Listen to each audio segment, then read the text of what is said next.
Hello everyone, today I am chatting to Romana Abercromby.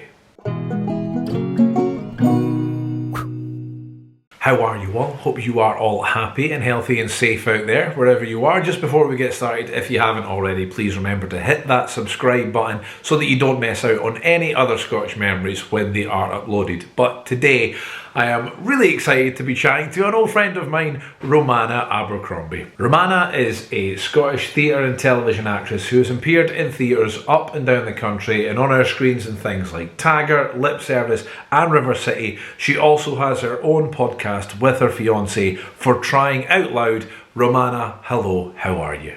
I'm very well, Tony. It's lovely to be involved in this, so thank you for asking me. It is a genuine pleasure to have you on. Plus, I haven't seen you in years. Yeah, it's been so long.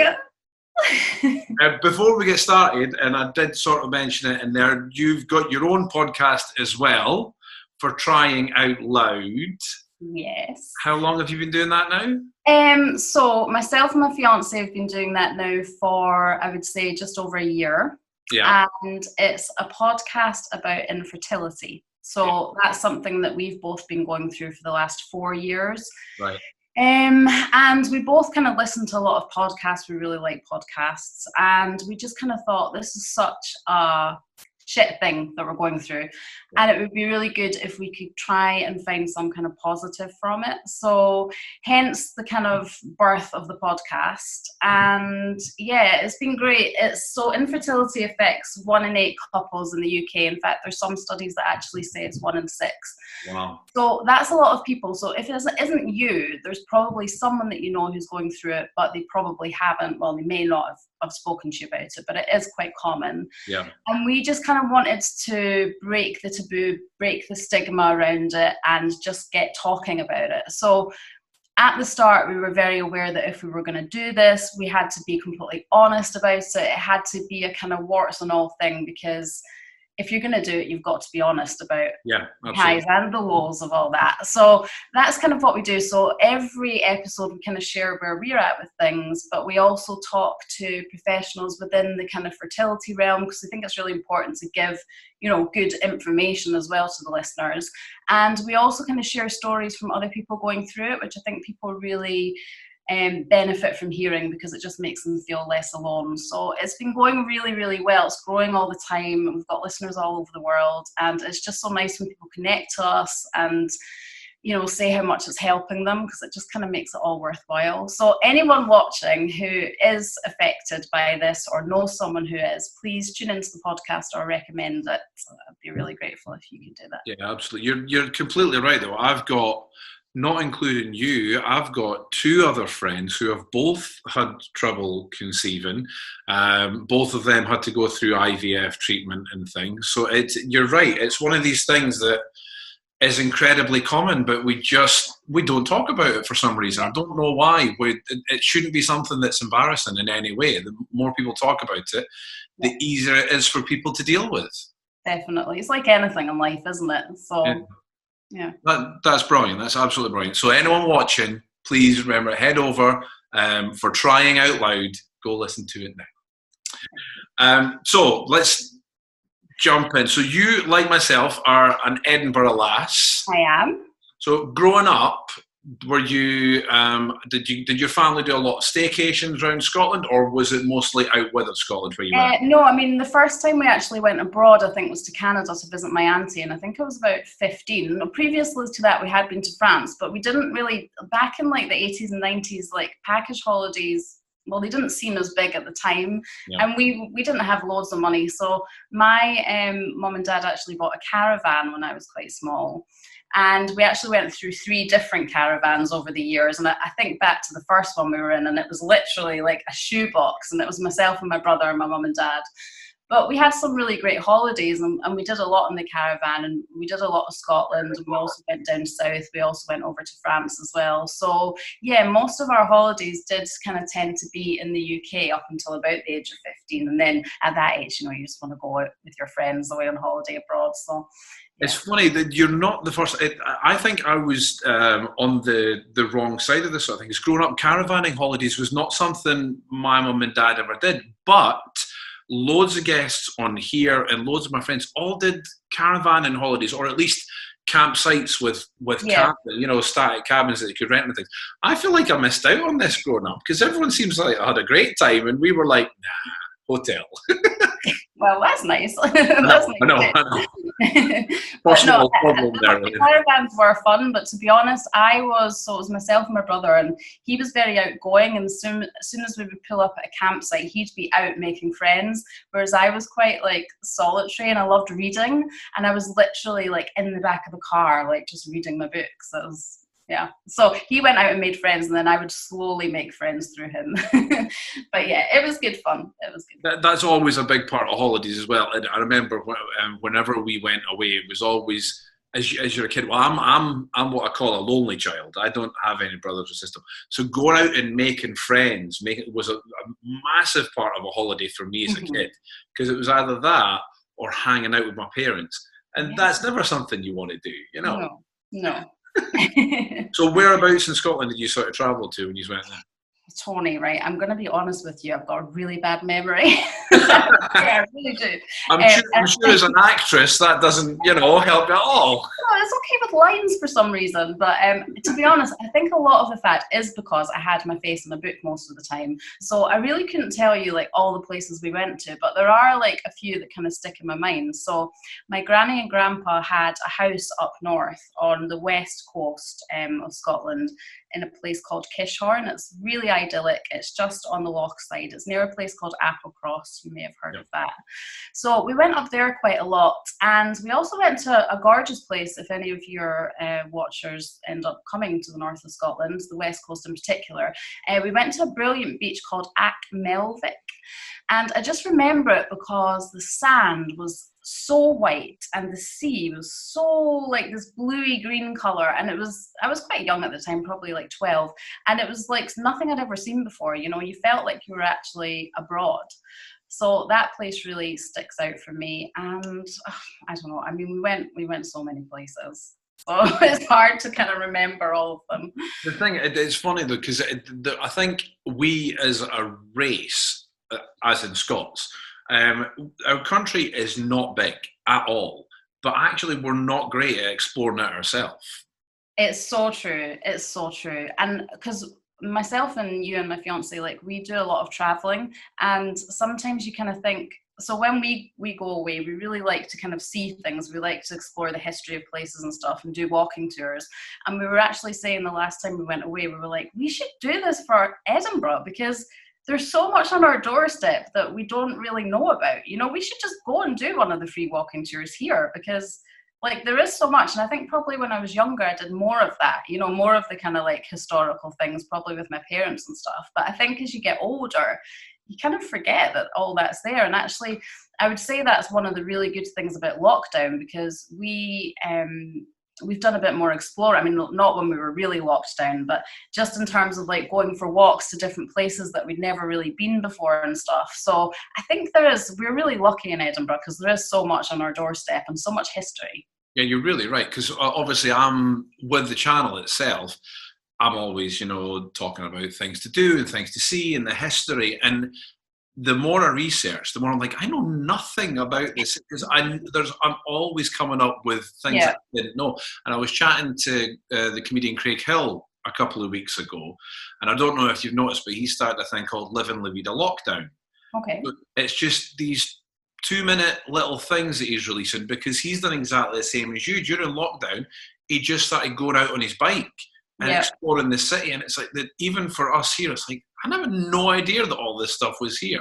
We are really lucky. We are really lucky. But you must learn so much from doing your videos as well, because it just gives you the motivation to get out there and learn new things and see new things. Yeah, you're absolutely right. It really does. It really does. And I don't get bored of it. The channel's been going for 3-4 years now, and it's still interesting for me. You know what I mean? I don't know what about the people watching it, but for me at least, I'm having a great time. So I suppose that's all that matters. Yeah, well, that just goes to show though how much history there is in Edinburgh. If after all this time you're still finding like new things to kind of see. Yeah. So you obviously, performance-wise, you do a lot of theatre work. You've done a lot of theatre work.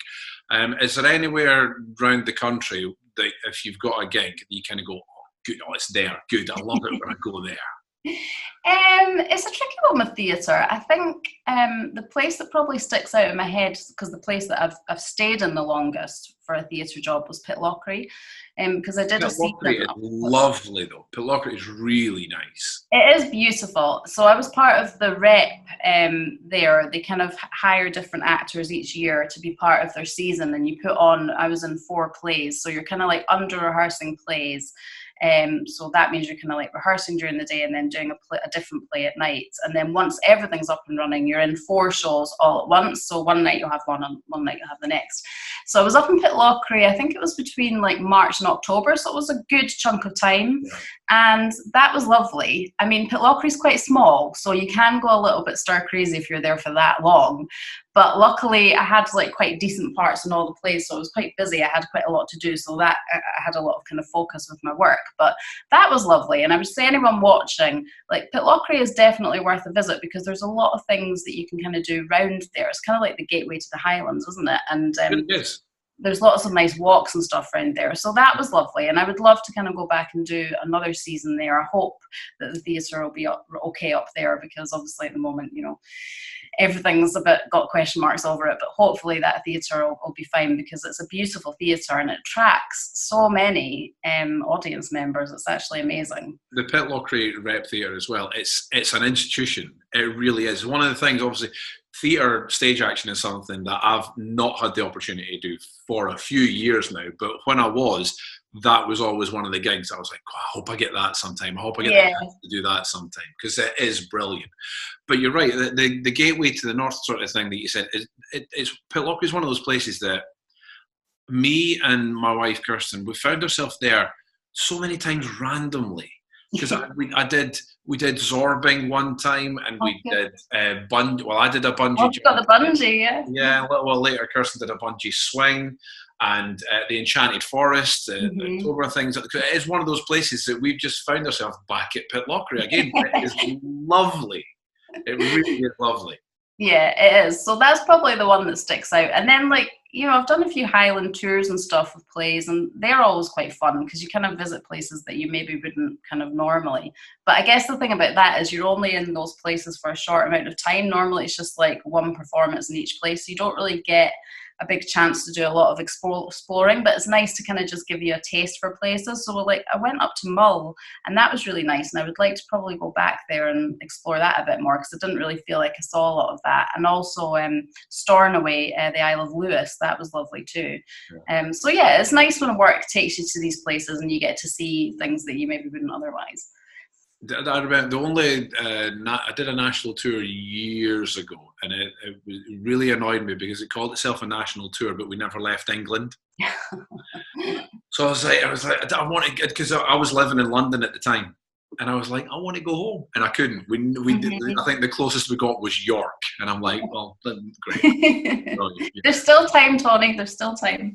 Well, I was chatting to an old friend of mine a few years ago I went to drama school with who's still doing very well for himself. And this is going to sound a bit cheesy, but he did say to me, he goes, once you've done your training, it's like any trade. You don't stop being a professional actor if you don't do it for a few years. You know what I mean? You've had the training, you could go. So maybe, you know, further down the line when this has properly went great and I've got a bit of character in me, I can go back to it then. So, well, Edinburgh, since you and me are both Edinburgh, you know, people. Yeah. When you got people visiting here, what's the things that you say? Right, go there, especially since you've been exploring it lately. Yeah. Okay.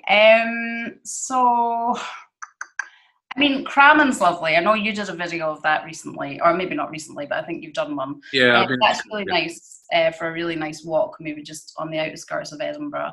I guess in the city centre, like, there's just, I think a walking tour actually is really good. And I think you can kind of do free ones as well. I think Airbnb is really good for that now, for experiences. So people are kind of putting on their own experiences.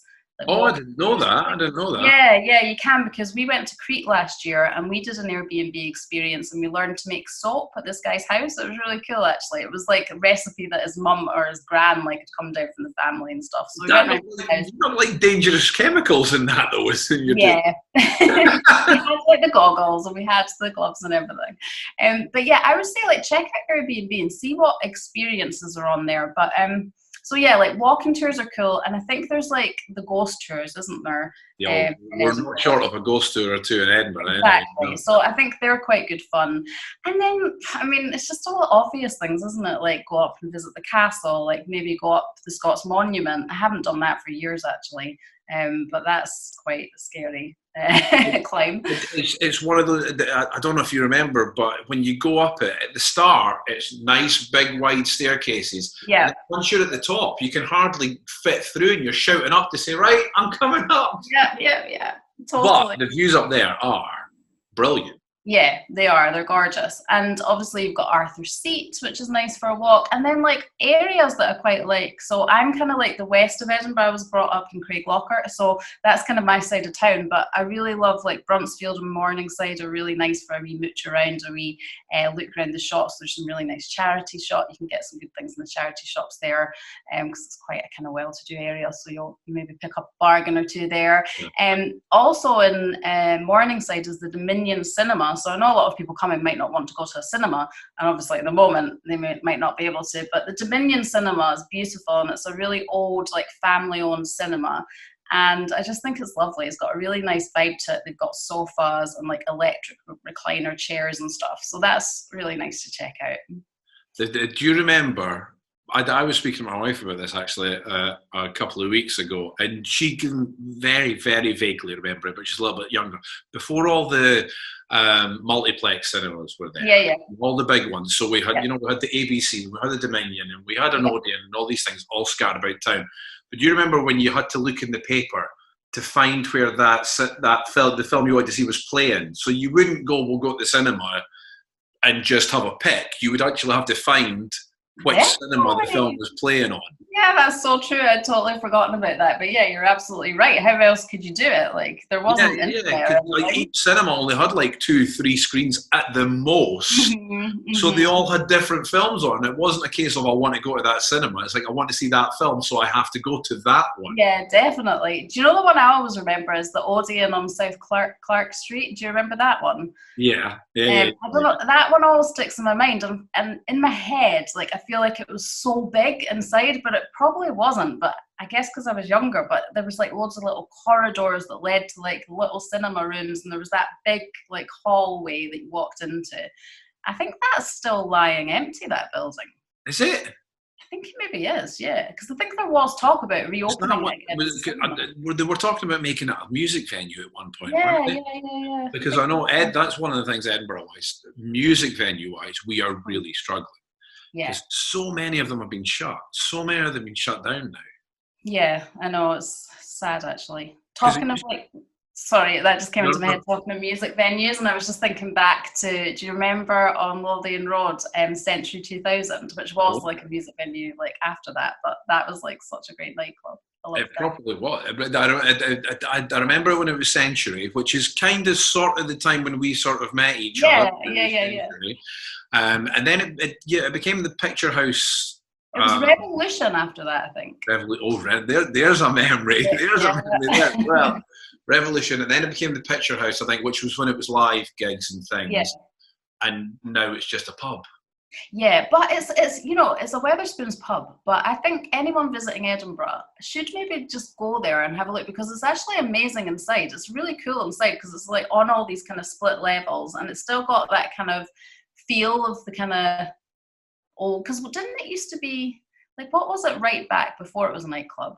It opened as a music venue. So it still has that vibe about it inside, and I mean, yeah, I think it's worth maybe just popping in, even just for a drink, because it's. I know. I mean, I suppose I shouldn't really moan that. Okay, it's a pub now, because it is still a beautiful building that's open, and you can go in and you can see it, because it is. You're right. It's a stunning building. Yeah, really. I think I'm just particularly nostalgic because like that was where we went on nights out and stuff, and it brings back a lot of memories when you walk inside. Yeah. It's funny. I was wandering last week when I was out filming last week, and I walked down the very bottom of Kingstable Road just after the Grass Market. Hmm. It's new buildings there now, and it's offices and things. The empty offices waiting to be filled. But I was like, was the Jaffa Cake not there? I was right, yeah, it was, but the building's not even there anymore now. Yeah, It's all these little spots that yeah. properly show an age now, Romana. But all these Well, little spots, like, yeah, they're gone. They're I all know, gone. it's sad. Like, it's sad. There's a really cool Facebook page called Lost Edinburgh. I don't know if you're on Love that. Lost Edinburgh. That's so good. Like, it just shows so many like old photos and stuff, and of places that you'd forgotten about. Yeah. Oh, absolutely. So, if people are this is something that actually you probably know a little bit more about as well. Okay. If people are coming, because people are always asking me good places to eat and good places to treat themselves, because a lot of people who are coming to Edinburgh or Scotland in general, it's celebrations. You know what I mean? It's possibly a honeymoon thing, or it's a lot of people who have got heritage. And they come back, their grandparents moved away from Edinburgh, things like that. So it's a special occasion. So what sort of places do you like to go in Edinburgh for special occasions? All right, okay. I'll be honest with you, Tony. I don't actually go out for meals all that much, but I'll try and think of a couple that are kind of springing to mind. So there's a really nice restaurant in the West End of Edinburgh. It's quite near Haymarket, and it's called Otra, Otra. And that's really nice. I've been there for a few meals, and it's kind of just, I guess, like kind of Scottishy food. But yeah, it's kind of got that. Kind of ideal then, really. I mean, I wouldn't say it's Scottish, but you know what I mean? Like, there's always like stuff on the menu that is, Yeah. Scottish. And it has that kind of fine dining feel as well. That's lovely. What else? I mean, Dine is quite nice as well. That's above the Traverse Theatre. They do really nice food. Oh, right. Yeah. I forgot Um, about I really like Thai food, so I really like Shapraya. I know it's a chain. I think they have other ones. There's one in Glasgow, but that's really lovely for Thai food. And there's one other one, and actually myself and Ewan were talking about it yesterday, and we couldn't remember the name of it, and I knew I should have thought about this because I thought you might ask me. And it's an Indian restaurant. Do you know what? Maybe in the notes of this you can put this, and I'll get the name under this episode. We'll put it in the description. Yes, because that's really good as well. Again, that's another one that's a bit of a chain, but it's very, very good. You know, it's funny that unfortunately so many of these chains and things are struggling. And my wife, Kirsten, she's 7 months pregnant now. Mm-hmm. So we've been, there's little cravings there, but not a lot. Mm-hmm. Little things, not a lot. But we were out and about, and she's like, you know what I really fancy? Chiquitos. Oh. Nice Mexican food, and then they've shut down. We've lost Chiquitos, and it's such a shame that even if they are chains, all these restaurants are just, everywhere struggling. So even and there's a lot of locals watch and listen to these as well. We've just got to shop local, really, don't we? Yeah, definitely. Have to support all these little places. It's so true, but I think just going back to that as well, I was saying that I was brought up in Craiglocker, and just around the corner from my mum and dad's house, there was like a row of shops. And it was such a bustling kind of place back in like the 80s and 90s. There was like a butcher, there was a pub, there was a delicatessen, there was a newsagent. And now you should see it. I mean, like, everything's been ripped down practically. There's hardly anything there. And they're going to be building like flats and, I don't know, like a co-op or something. But I just feel like that real community vibe and small business vibe is really going from a lot of these places. And I think it's really sad. But I know that's just the way it is, and that's time's moving on. But I know, but you're absolutely right. It is. And you'd think in this sort of where we are right now, it's these little things that we need, you know what I mean? Because all these little businesses and the ones that could stay open during lockdown, they're little corner shops and all these things. Yeah. They're the ones that have kept a lot of people going, and so you need to keep, you need to look after them. Yeah, definitely. Top tips. Okay. Any top tips for anyone? Okay, well, first of all, I would say anyone visiting Scotland should watch all your videos, but probably most people that are watching... Oh, shut But that's a good starting place. So I would say if you're coming to Scotland, prepare for rain, because the chances are it will be wet and it may be quite cold as well, depending on what time of year you're coming. So I would definitely say pack a waterproof. That is important. The other thing I would say is if you're going up north, then definitely pack some midgie repellent. So I don't know if your watchers will know about midges. No, but don't, then they are vicious little blighters. They're tiny, so they're so small, but they come in swarms and they bite you and it really itches. So they're a little bit like mosquitoes but smaller. Yeah. And they're not nice at all. When I was young, there was a couple of fields round about where I grew up, and it was the farmer near us. The fields would obviously he'd rotate the crops every year, sort of thing. So every third or fourth year, it would be hay. It would be straw and hay that he'd do, and then it'd be hay bales.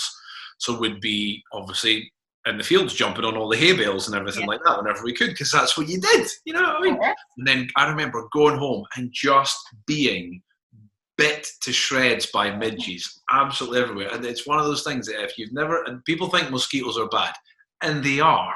Yeah. But once you get bit by 50 or 60 midges, you're just in, it's its own circle of hell, really. It really is. And they tend to come out like when there's no wind, when it's a really still night. This is only in the summertime for people watching. You don't have to worry about this in the winter.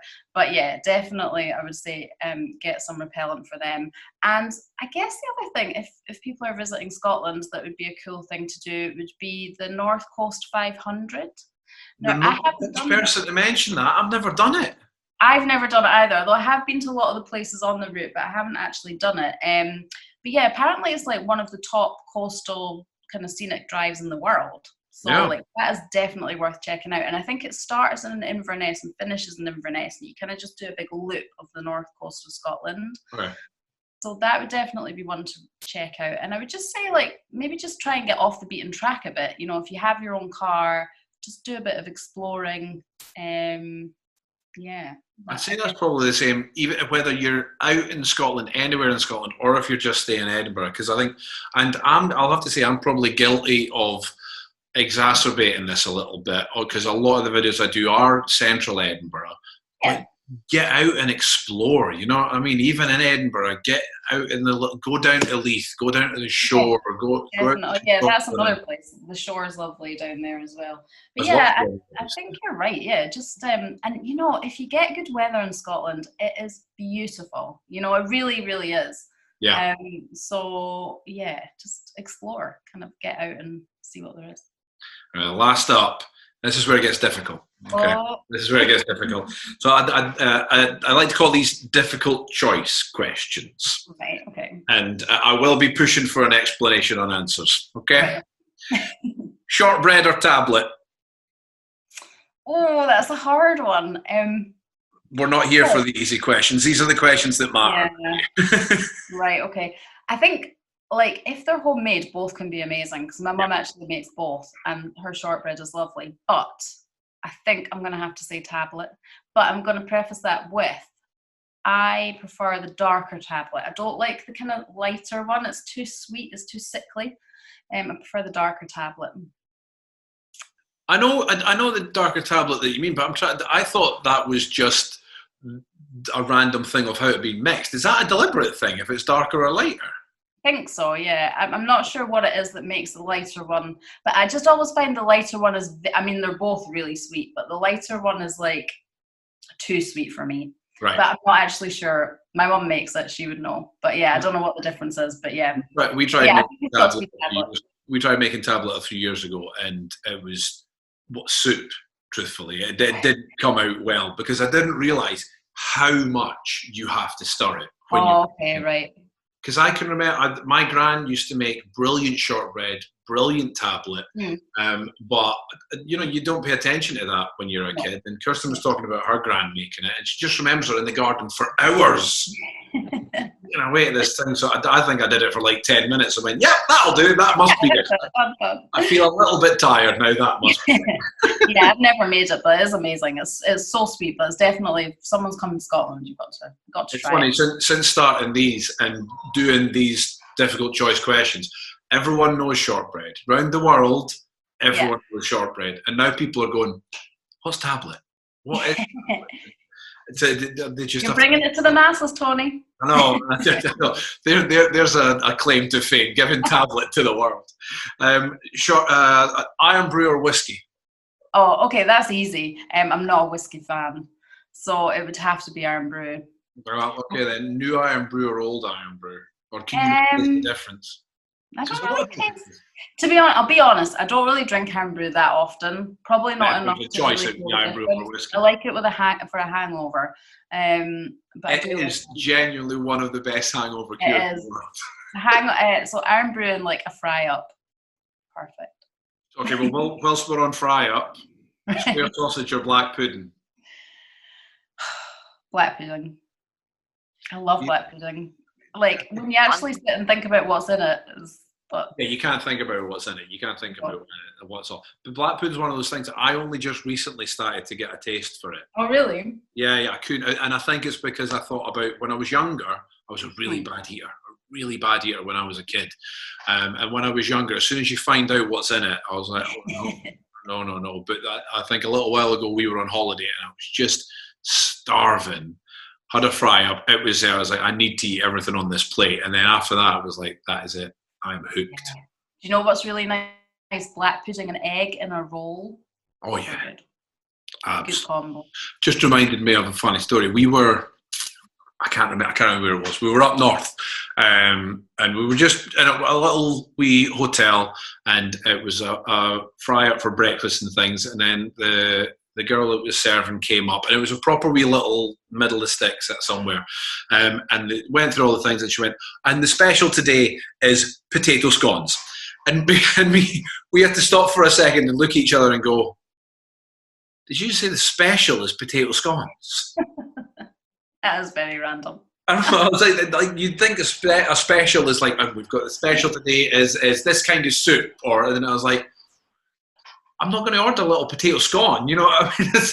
But they might have been really amazing, Tony. I mean, if that's the special. I should have tried it, actually. I should have tried it. Just I'll have the special potato scones, please. That's great. Right.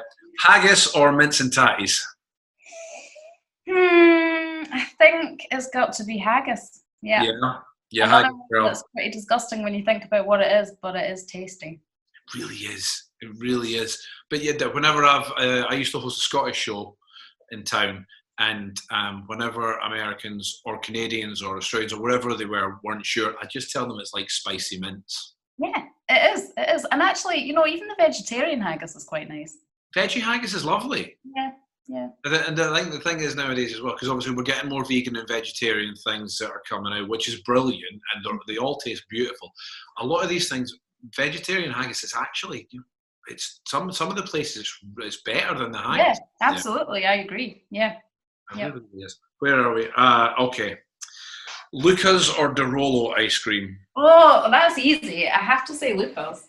Luca's hands down wins every time I ask. I feel bad for Derolo, but because it's got a special place in Edinburgh people's heart, innit? Yeah, I mean Derolo, do they?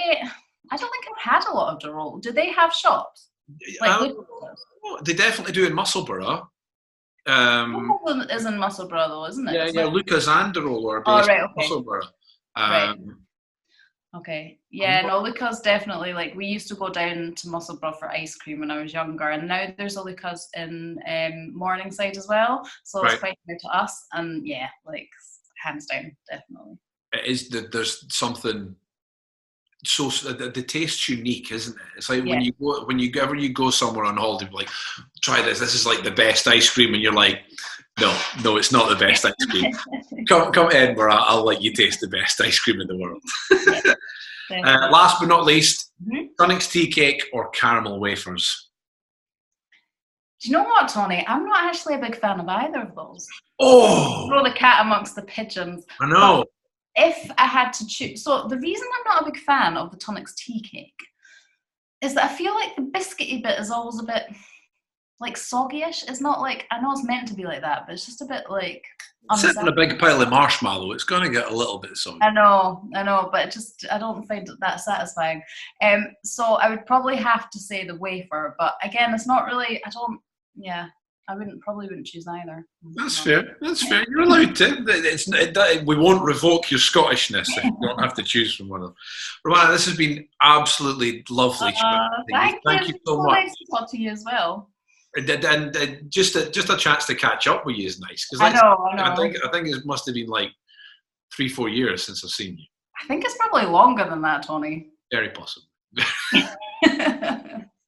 So anyone watching, please remember, go check out for Trying Out Loud. If you haven't listened to it already, please go check out. Romana, thank you so much for joining us. Keep yourself safe. Thanks so much, Tony. And there you have it, guys. It was lovely to chat to Romana there. Again, an old friend of mine who actually I haven't seen for a while. So it's nice to connect and chat as well and share memories with you, especially, about the kind of places where we went out to when we were younger. But I hope you enjoyed that. If you did, please remember to hit that subscribe button, leave a comment and a like. But keep yourself safe out there. Until next time, bye humans.